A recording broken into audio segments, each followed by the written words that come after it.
हटो। चाय चाहिए ना? चाय चाहिए ना? ये लो। चाय नहीं पी तो मर जाओगे ना? और लो।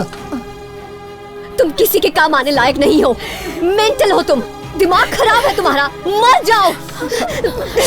छी!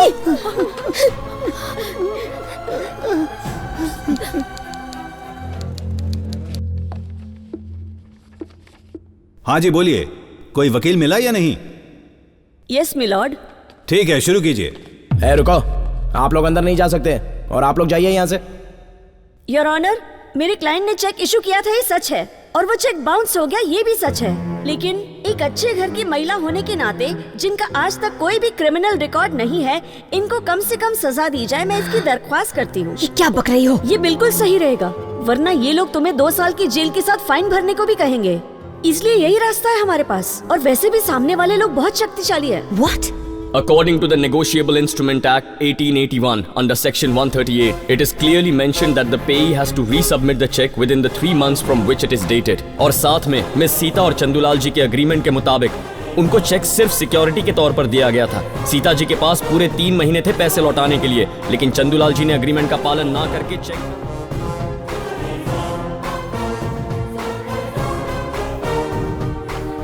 क्या बात है, यही है हमारा मसीहा। Order order order. रघुराम ने जिन भी सेक्शंस का उल्लेखन किया है वो सारे सेक्शंस कानून द्वारा स्वीकृत हैं।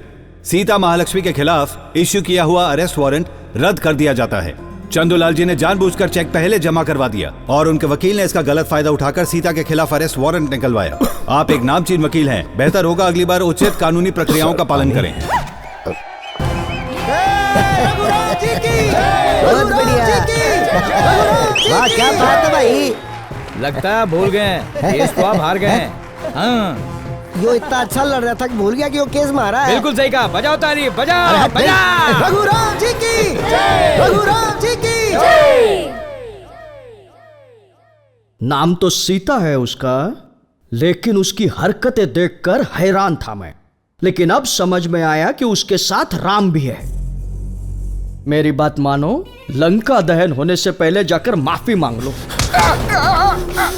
मेरी बराबरी रावण से कभी मत करना चाहे बाबू, बहुत दुख होता है। श्री राम ने धनुष उठाकर सीता को हासिल किया था, वैसे ही मैंने भी सीता की मदद करके उसे हासिल करने की कोशिश की। लेकिन उसने मेरा फायदा उठाकर मुझे फेंक दिया। मुझे लगा तो सीता को मेरे लिए ले आएगा। ये नोट के बंडल उठा।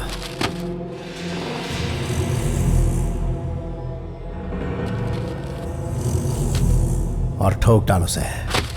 नहीं सर, वो एक अच्छा इंसान है। अच्छा इंसान? तुझ जैसे पुलिस वालों और मुझ जैसे नेताओं को इंसानियत दिखाने का नाटक नहीं करना चाहिए।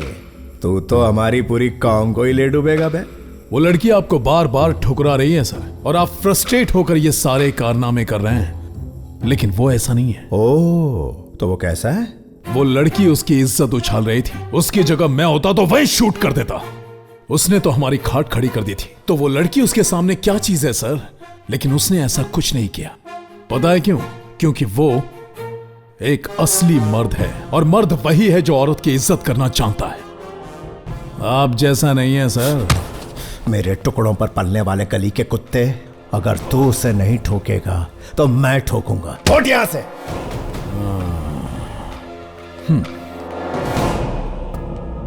लगता है मैंने एक सड़क छाप गुंडे को अपना दामाद ही नहीं, एक एमएलए बनने का भी मौका दे दिया है। इस सड़क छाप गुंडे ने आपको अपना ससुर बनने का मौका दिया है। अपना सोचने का नजरिया बदलिए ससुर जी। मुझे शुरू से पता था कि तू एक कमीना है, लेकिन तू इस हद तक गिर जाएगा कभी सोचा नहीं था। अब ये सब बातें करने का क्या फायदा ससुर जी?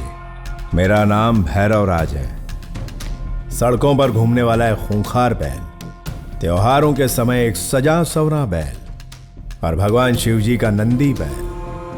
भले ही नाम सबके अलग अलग हैं, लेकिन जानवर तो एक ही है ना।